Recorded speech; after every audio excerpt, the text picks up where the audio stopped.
네, 오늘은 끊을 수 없는 하나님의 사랑.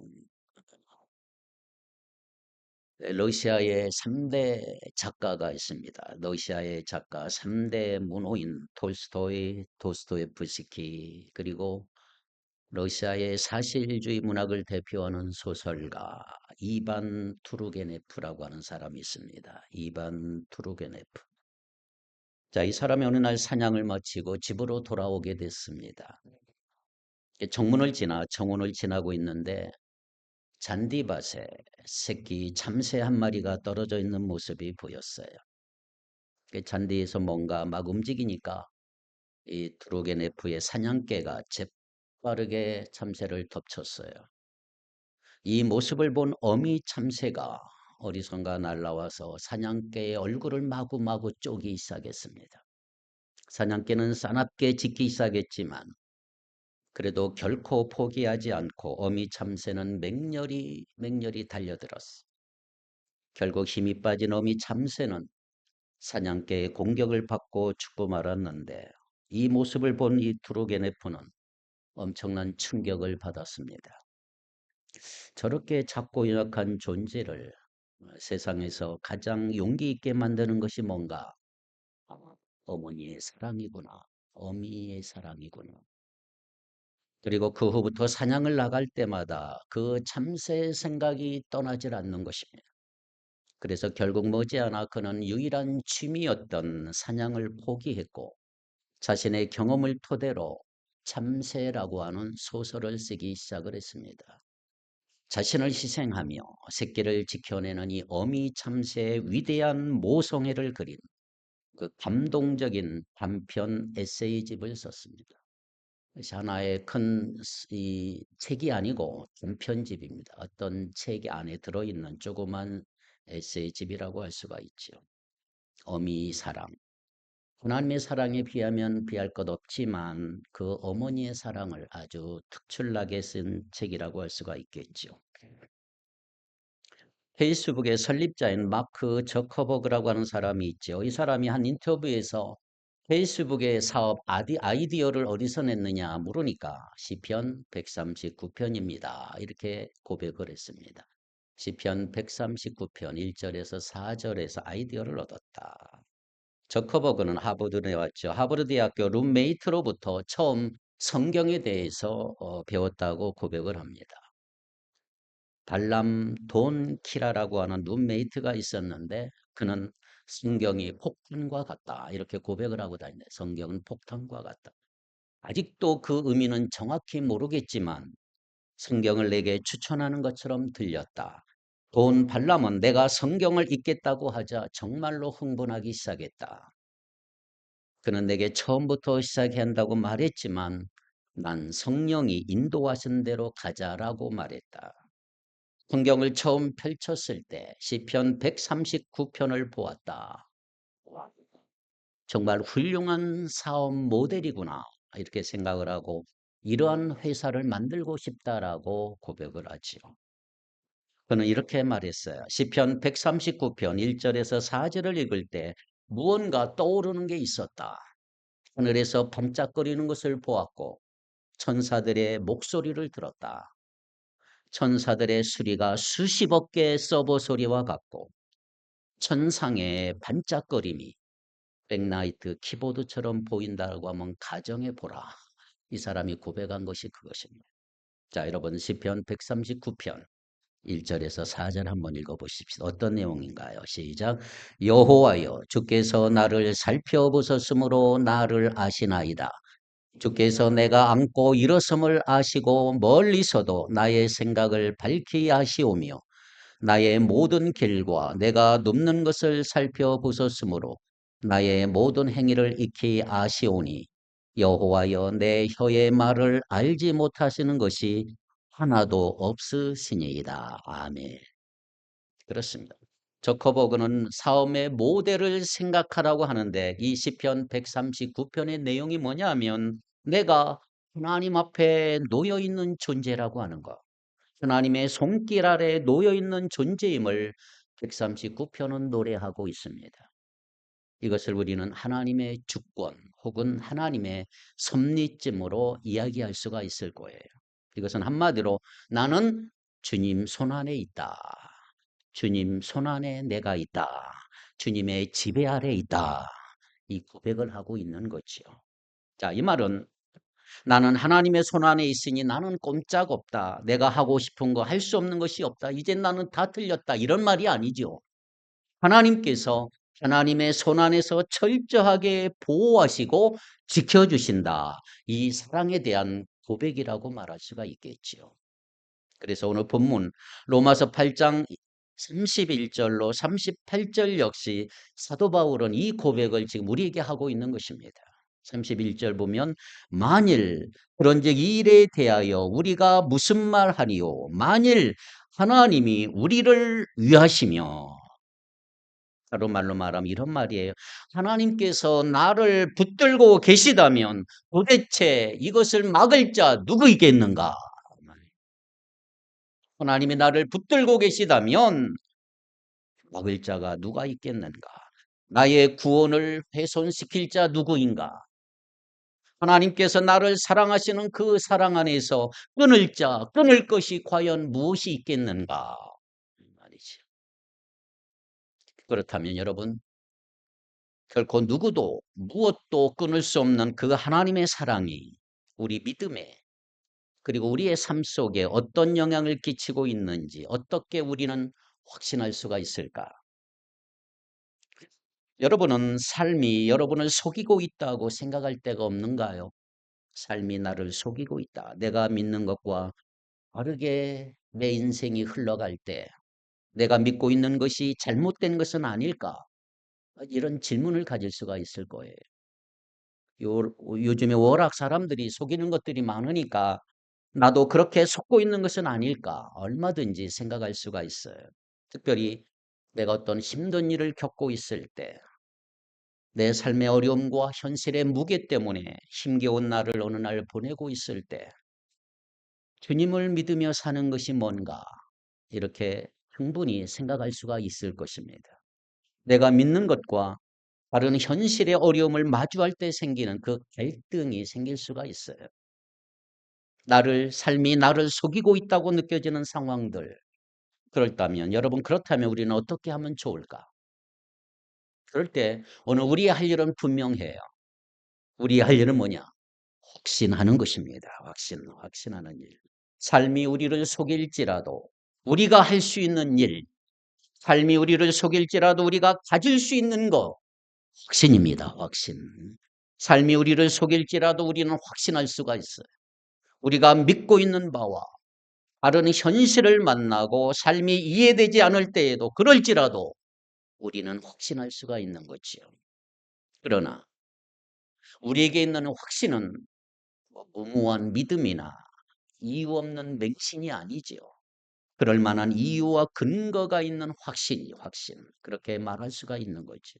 자, 그래서 저는 오늘 우리에게 있는 그 확신의 근거가 뭔가, 우리가 확신할 수 있는 이유를 한번 생각해 보려고 합니다.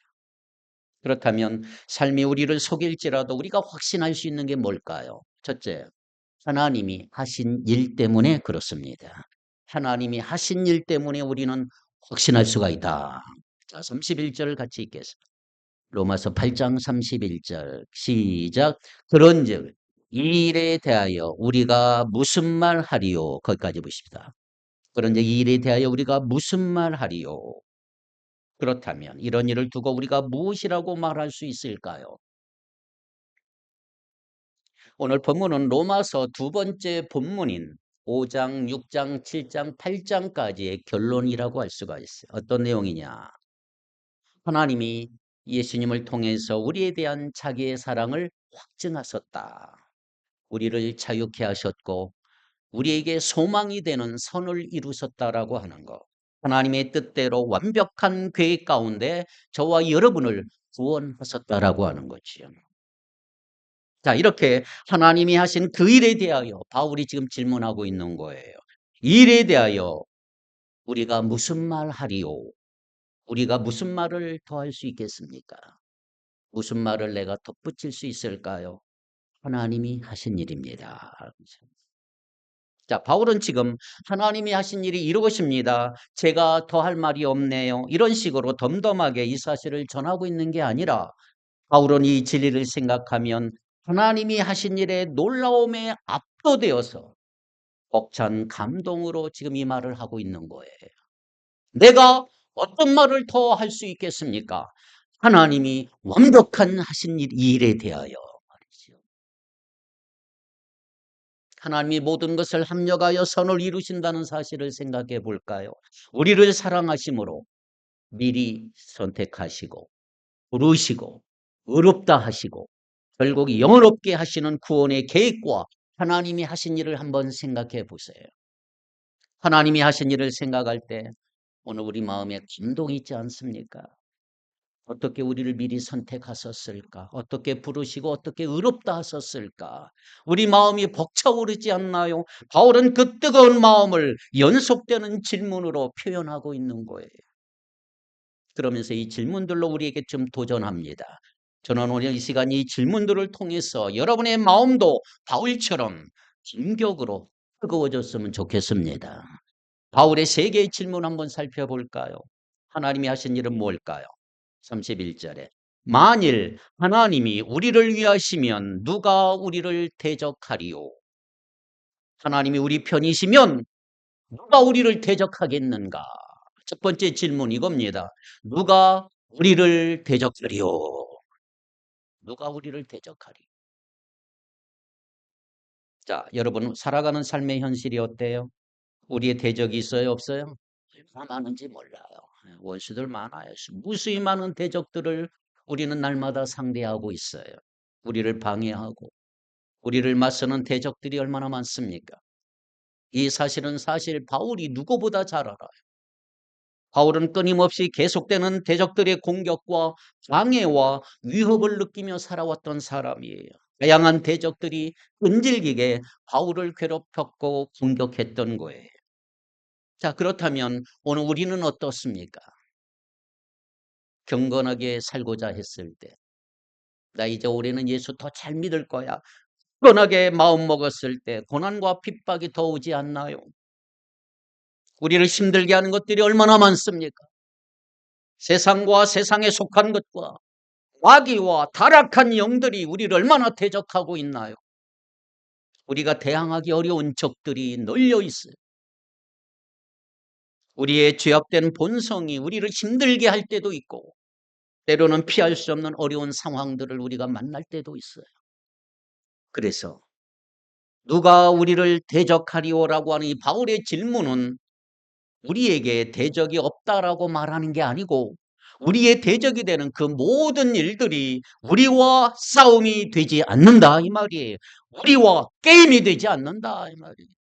대적들은 결코 우리를 이길 수 없다 이 말이에요. 하나님이 우리를 위하시기 때문이다. 나오잖아요. 하나님이 우리를 위하시기 때문이다. 만일 하나님이 우리를 위하시면 하나님이 우리를 위하신다는 말은 하나님이 우리 편이다. 우리 편이 하나님은.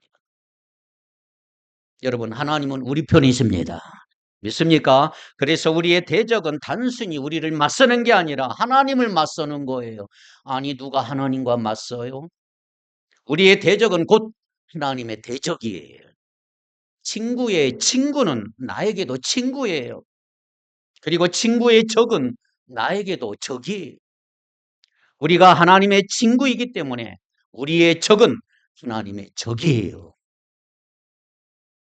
그래서 하나님이 우리를 위하십니다. 하나님이 우리 편에 계십니다. 우리 편에서 우리를 위해 역사하고 계십니다. 그러니 누가 우리를 대적할 수 있겠습니까?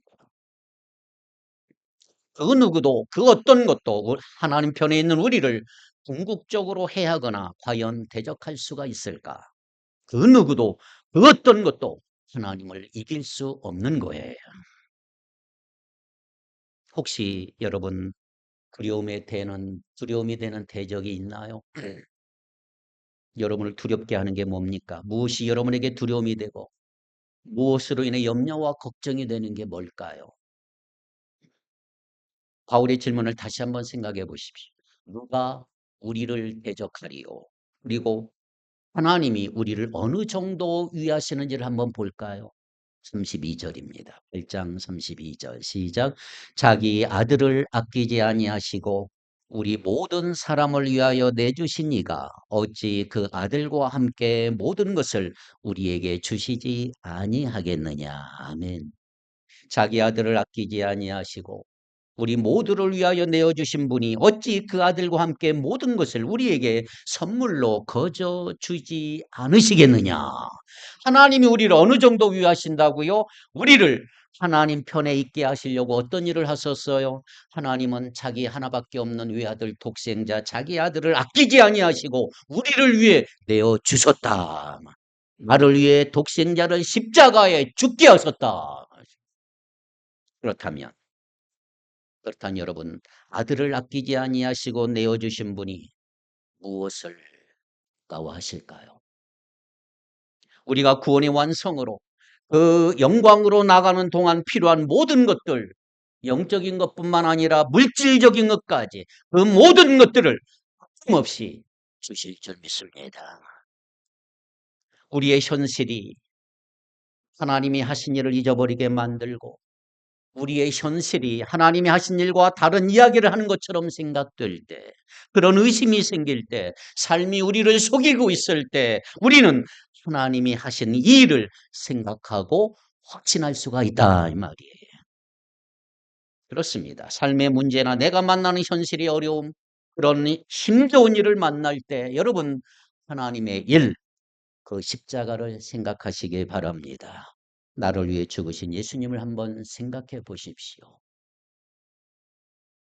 하나님은 하나뿐인 아들을 주심으로 우리에게 모든 것을 주셨어요. 모든 것을 주셨어요. 그리고 십자가는 하나님이 계속해서 그 모든 것을 우리에게 주신다는 사실을 보증하고 있는 거예요. 그래서 우리는 확신할 수 있습니다. 할렐루야. 두 번째 질문이 뭐예요? 누가 우리를 고발하리요? 누가 우리를 고발하리요? 8장 33절. 누가 능히 하나님께서 택하신 자들을 고발하리요? 의롭다 하신 이는 하나님이시니. 자, 문제는 이거예요. 우리는 이 땅에 살면서 여전히 우리가 범하는 죄 때문에 끊임없이 고발당하고 있는 거예요. 우리가 짓고 있는 무수히 수많은 죄에 대하여 우리는 할 말이 없어요. 우리는 죄인이니까 어차피 죄를 짓고 살아요. 또 죄를 지었군. 야, 도대체 너 언제까지 그럴 거야? 너 가중처벌이야.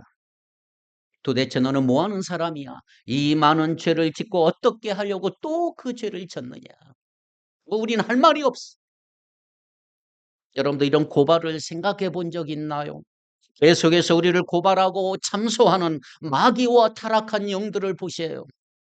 계속해서 우리의 양심이 우리를 고발하고 우리를 낙심케 하지 않나요? 우리를 비난하고 손가락질하는 적들이 얼마나 많습니까? 하지만 우리에 대한 고발은 그 어떤 것도 성공하지 못합니다. 우리에 대한 모든 소송은 모두 다 무죄로 끝날 것입니다. 우리 죄를 고발한 그 모든 시도들은 다 실패로 돌아가게 될 것입니다. 왜? 하나님이 우리를 의롭다 하셨기 때문이다. 자연스럽게 연결되는 것이 세 번째 질문이 나와요. 그럼 누가 우리를 정죄하리요? 누가 우리를 정죄하리요? 누가 정죄합니까? 1장 34절 시작. 누가 정죄하리요? 죽으실 뿐 아니라 다시 살아나신 이는 그리스도 예수시니 그는 하나님 우편에 계신 자요 우리를 위하여 간구하시는 자신이라. 아멘. 하나님이 우리를 의롭다고 하셨어요. 우리를 향해 어떤 고발도 우리를 향한 어떤 정죄도 이젠 통하지 않아요. 하나님이 의롭다 하셨기 때문이다. 그런데 여러분 하나님 우리를 그냥 의롭다 하신 게 아니에요. 우리를 의롭다 하시기 위해서 하나님이 하신 일이 뭐예요? 예수님이 죽으셨어요. 예수님을 죽이신 거예요. 예수님이 우리가 정죄받아야 했던 그 죄를 위해 대신 죽으신 거예요. 우리 대신 저주를 받으시고 율법의 정죄로부터 우리를 구원하셨어요. 그다음에 죽으시면 거기서 끝나면 안 되죠. 두 번째 다시 살아나셨어요. 하나님이 예수님을 다시 살리심으로 화목제물이 되신 예수님이 받아들여졌고 우리를 의롭다 하시는 근거가 되셨음을 나타내 보이셨다. 우리도 살아날 것입니다. 예수님 세 번째, 하나님 우편에 계십니다. 하나님 우편, 가장 영광스러운 자리에서 그 권위를 행하시며 최종적인 승리를 기다리고 계시는 주님. 그리고 넷째로 우리를 위해서 간구하시는 주님이다 말이죠. 예수님은 하늘에 계신 우리의 대언자요 대제사장이잖아요. 예수님은 계속해서 우리를 위해 간구하고 계세요. 우리가 연약해서 기도하지 못할 때, 병들어 있을 때, 나약할 때, 죄를 지었을 때 여전히 우리를 위해 간구하시며 우리의 구원을 보증하시는 주님이십니다. 예수님이 우리를 통해 하나님이 예수님을 통해 하신 이 일로 말미암아 우리는 의롭게 되었고 이제는 정죄를 받지 않습니다. 누가 한 일이에요? 하나님이 하신 일이다. 두 번째 질문과 세 번째 질문이 나오는 이 고발하다, 정죄하다는 말은 다 법정에서 나온 법적인 용어입니다. 한번 상상해 보세요. 우리는 고발되어 법정에 가 있어요. 우리가 지은 죄가 너무나 명백하기에 어떤 변명도 할 수 없는 처지에 있어요. 우리에게 마땅한 것은 뭡니까? 우리 죄에 대한 영원한 형벌이고 영원한 심판이 심판. 하지만 재판장이신 하나님은 우리에게 무죄를 판결하셨어요. 우리가 죄가 없음을 선고하셨어요. 왜? 우리를 변호하시는 예수님께서 우리 위에 대신 형벌을 받으셨기 때문이다. 형사소송법에 보면 일사부재리의 원칙이라는 게 있어요.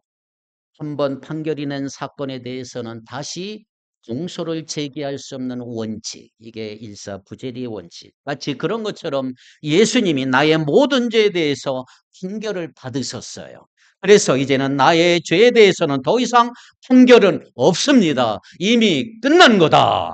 우리는 의롭게 되었다. 어떤 마귀의 고발도 어떤 정죄도 우리에게 해당되지 않는다 이 말이. 하나님이 예수님을 통해서 하신 일이다 이 말이. 우리가 어떤 상황에 있든지 확신할 수 있는 변하지 않는 근거다 이 말이. 그렇다면 우리가 무슨 말을 더 할 수 있을까? 바울이 지금 그 고백을 하고 있다. 난 더 이상 할 말이 없다. 이 하나님의 완벽한 일에 대해서 내가 더 이상 무슨 일을 할 수 있는가? 삶이 우리를 속일지라도 우리가 확신할 수 있는 이유 두 번째, 첫 번째 하나님이 하신 일 때문에 두 번째는 하나님의 사랑 때문이다. 하나님의 사랑 때문이다. 자, 바울은 마지막으로 질문해요. 누가 우리를 그리스도의 사랑에서 끊으리요? 35절 한번 읽어볼까요? 35절 시작. 누가 우리를 그리스도의 사랑에서 끊으리요? 환난이나 곤고나 박해나 기근이나 적신이라 위험이나 칼이랴. 아멘. 우리가 이 세상에서 만날 수 있는 여러 가지 일들이 많아요. 삶이 우리를 속이는 것 같은 여러 가지는 어려운 일들이 얼마나 많습니까? 특별히 사탄이 7가지로 우리를 공격해. 7가지 나왔죠. 대표적인 목록으로 7가지 항목이 열거가 됐어요. 환난, 곤고, 박해, 기근, 적신, 위험, 칼. 환난이 뭐예요? 어려움이지요. 영적인 고통과 고난을 말하는 거예요. 마귀는 이걸 막 줘요. 두 번째는 곤고함이에요. 곤고함. 곤고하다 이 말은 원어의 뜻을 보면 좁은 장소에 아주 좁은 장소, 여유가 없는 거예요. 마귀가 우리에게 너무 여유 없게 만들어요. 시험 주는 거죠. 박해는 뭡니까? 핍박과 노골적인 공격을 말해요. 기근은 배고픔이지요. 목마름. 적신은 뭡니까? 적신은 입지 못하고 자지 못하고 헐벗는 것을 말해요. 위험은 생존의 위기를 말하죠. 죽음의 협박들. 칼, 전쟁을 말하 죽음과 전쟁을 말하고 이 마귀는 지금 7가지로 우리를 향해서 막 공격하고 있는 거예요. 이 목록에는 없지만 우리가 삶에서 경험하는 어려운 일이 얼마나 많아요. 하나님이 나를 사랑하지 않는 것처럼 생각되는 일들, 그리고 마지막 최종 단계라고 할 수 있는 칼로 묘사되는 죽음이라고 할 수가 있죠. 죽음. 죽음은 우리 마음을 흔드는 가장 큰 시험이에요. 자, 그렇다면 여러분, 오늘 우리가 우리의 생명을 위협하는 여러 가지 고난을 당할 때, 우리를 향한 하나님의 사랑을 의심하게 만드는 일을 만났을 때, 그럼에도 불구하고 과연 우리가 하나님의 사랑을 확신할 수 있을까? 우리가 고난 중에도 기억해야 될 것은, 우리가 고난 당하는 것은 이상한 일이 아니라 이 말이지요. 놀랄 만한 일이 아니고 당연한 일이고 자연스러운 일이다 하는 거죠. 바울은 이 사실을 설명하기 위해서 시편 44편 22절을 인용하고 있습니다. 로마서 8장 36절이지요. 시작. 기록된 바 우리가 종일 주를 위하여 죽임을 당하게 되며 보살당할 양같이 여김을 받았나이다 함과 같으니라. 이게 시편 44편 22절에 똑같은 내용을 인용하고 있어요. 우리는 종일 주님을 위하여 죽임을 당합니다. 우리는 도살당할 양과 같이 여김을 받았나이다 함과 같습니다. 믿는 자가 세상에서 만나는 여러 가지 어려움들, 부당한 일들, 그러한 여러 가지 고난 당한 일들은 특별한 일이 아니라 이 말이에요. 하나님의 사랑을 의심할 만한 일이 아니라 이 말이에요. 조금만 어려우면 하나님은 나 미워하나 봐. 이렇게 말하는 사람. 오히려 바울은 이렇게 말해요. 37절입니다. 시작. 그러나 이 모든 일에 우리를 사랑하신 이로 말미암아 우리가 넉넉히 이기느니라. 이 모든 일에서 우리를 사랑해 주신 그분을 힘입어 이기고도 남습니다. 여러 가지 어려운 일들, 그러한 고난에서 우리는 이길 수가 있다. 어떻게요? 우리를 사랑하신 이로 말미암아. 우리를 사랑하시는 그분이 우리와 함께 하시기에 우리는 이길 수가 있는 거예요. 우리는 나를 사랑하신 이로 말미암아 어떤 고난도 이길 수가 있어요. 그냥 이기는 게 아니라, 그냥 이기는 게 아니라 넉넉히 이깁니다. 압도적인 승리를 거두게 될 줄 믿습니다. 고난은 우리를 무너뜨릴 수 없어요.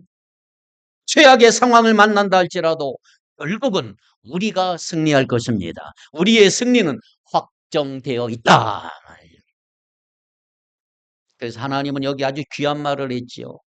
미리 아신 자들을, 선택이지요. 하나님은 예정에는 미리 아신 자들을 한 사람도 잃어버리지 않는다.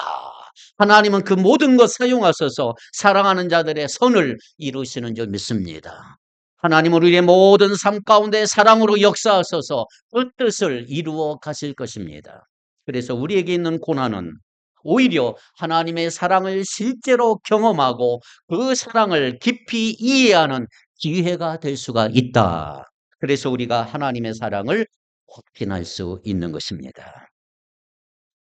38절 39절은 이렇게 시작합니다.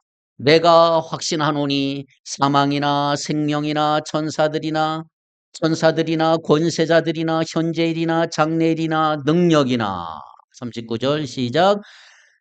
높음이나 깊음이나 다른 어떤 피조물이라도 우리를 우리 주 그리스도 예수 안에 있는 하나님의 사랑에서 끊을 수 없으리라. 아멘.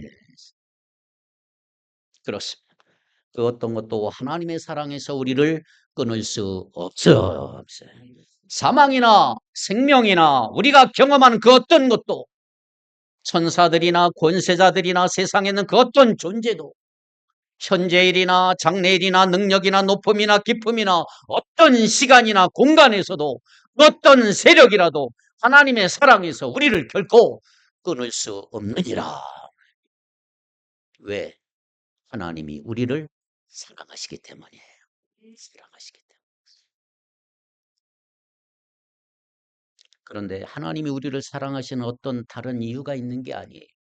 우리가 뭔가를 잘해서, 우리가 똑똑해서, 우리가 뭔가 특별한 것이 있어서, 어떤 조건이 있어서 하나님이 먼저 우리를 사랑해요. 하나님이 먼저.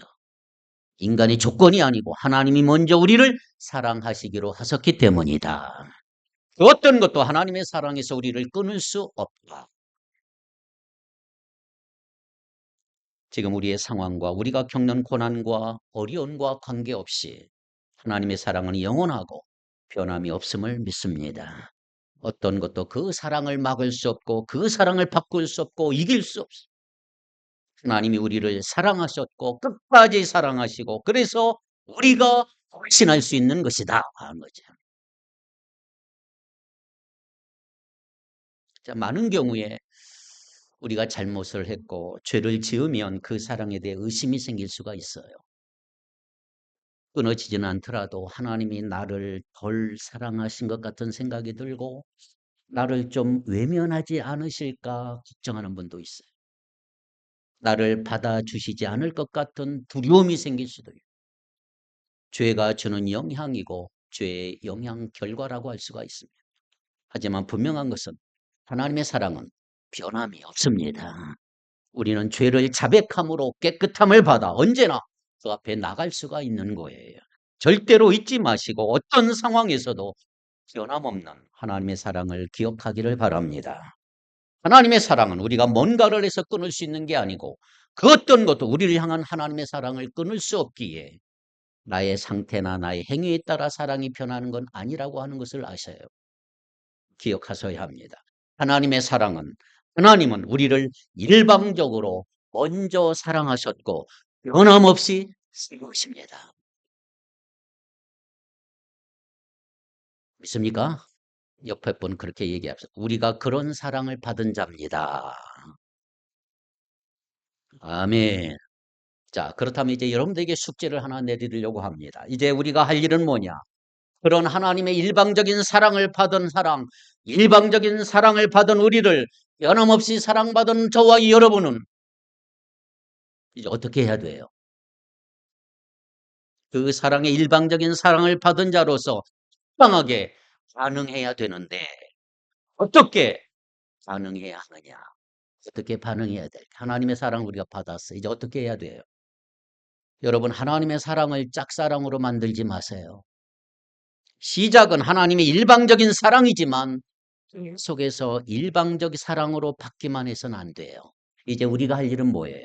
하나님의 사랑을 짝사랑으로 만들지 말고 나를 사랑하시는 하나님을 또 뜨겁게 사랑해야 된다. 그죠? 요한복음 8장에 보면 현어마다 현장에서 잡힌 여인이 나와요. 사람들은 그녀를 돌로 치기 전에 예수님께 데리고 왔어요. 이 여인은 자신의 죄로 인한 결과를 이제 기다릴 수밖에 없어. 사람들의 정죄와 그에 따른 처벌이 마땅한 거지. 그녀는 자신에게 날아올 돌을 기다리며 두려움에 벌벌 떨고 있었고 자신이 지은 죄로 인해 돌에 맞아 죽게 되는 절망적인 상황임에도 불구하고 그녀 편에는 아무도 없었어요. 그런데 예수님은 그녀 편에 서 있어요. 그리고 말씀하십니다. 여자여, 너를 고발하던 그들이 어디 있느냐? 너를 정죄한 자가 없느냐? 여인이 묻습니다. 주여 없나이다. 그래, 나도 너를 정죄하지 아니하노니 가서 다시는 죄를 범하지 말라 하십니다. 그렇습니다. 사랑하는 여러분, 우리가 이 여인과 같은 사람들이에요. 그런 우리를 주님께서 먼저 사랑해 주셨고 절망 가운데 있는 우리를 주님께서 찾아오셨습니다. 그리고 우리가 할 수 없는 일을 우리를 위해 대신해 주셨어요. 누가 우리를 대적하겠습니까? 아무도 없습니다. 누가 우리를 고발하겠습니까? 아무도 없어요. 누가 우리를 정죄하겠습니까? 아무도 없어요. 누가 우리를 그 사랑에서 끊을 수 있을까요? 아무도 없어요. 아무도 없다 이 말이에요. 그 어떤 것도 그 누구도 그 무엇도 예수 안에 있는 하나님의 사랑에서 저와 여러분을 결코 끊을 수 없습니다. 그래서 우리가 어떤 상황에 있든지 어떤 일을 만나든지 우리를 향한 하나님의 사랑을 확신할 수 있는 거예요. 그리고 그 사랑이 우리를 바르게 만들어 갈 것입니다. 삶이 우리를 속일지라도 그 사랑의 힘으로 주님을 위해 사십시다. 나의 노력과 기대와 다르게 삶이 전가되고 배신당한 것 같은 순간이 오다 할지라도 끊임없는 하나님의 사랑, 변함없는 하나님의 사랑을 기억하시고 결코 슬퍼하거나 좌절하지 않은 여러분 될 수 있기를 주님의 이름으로 축복합니다. 기도합시다. 사랑이 많으신 하나님, 저희 각자를 선택해 주시고 불러주시고 의롭다 해주시고 영화롭게 해주셔서 감사합니다.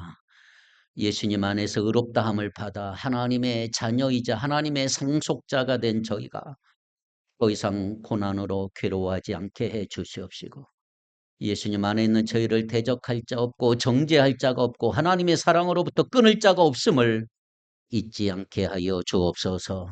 이 믿음 가지고 어둠의 세상에서 방황하는 자들에게 하나님의 사랑을 담대히 전하는 생명의 횃불들이 다 되게 하여 주시옵소서. 예수님의 이름으로 기도하옵나이다. 아멘.